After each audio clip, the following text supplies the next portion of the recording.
இந்த court of கடவுள், கடவுளோட கோர்ட்டில்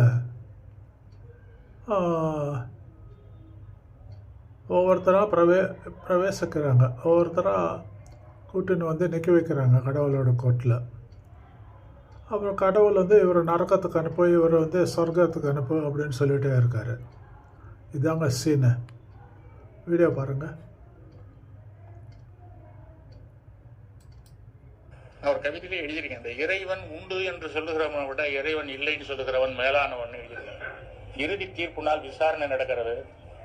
ஒரு நாத்திகன் முதல்ல வருகிறான். இறைவன் அவனை பார்த்து இவரை மரியாதையோட சொர்க்கத்துக்கு கூட்டிட்டு போங்கன்ற. அடுத்ததா ஒரு ஆத்திகன் நிற்கிறான்.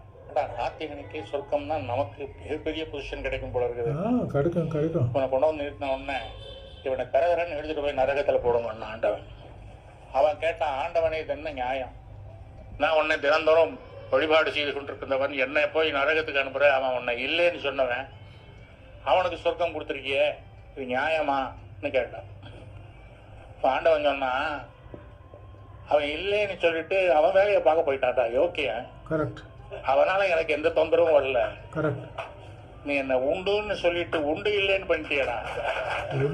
கொஞ்சமா நெஞ்சமா நான் இறைவனை வணங்குகிறேன் நம்புகிறேன்னு சொல்லிட்டு பண்ற அக்கிரமங்களும் அநியாயங்களும் அராஜகங்களும் அயோக்கியத்தனங்களும் கொஞ்சம் நெஞ்சம்.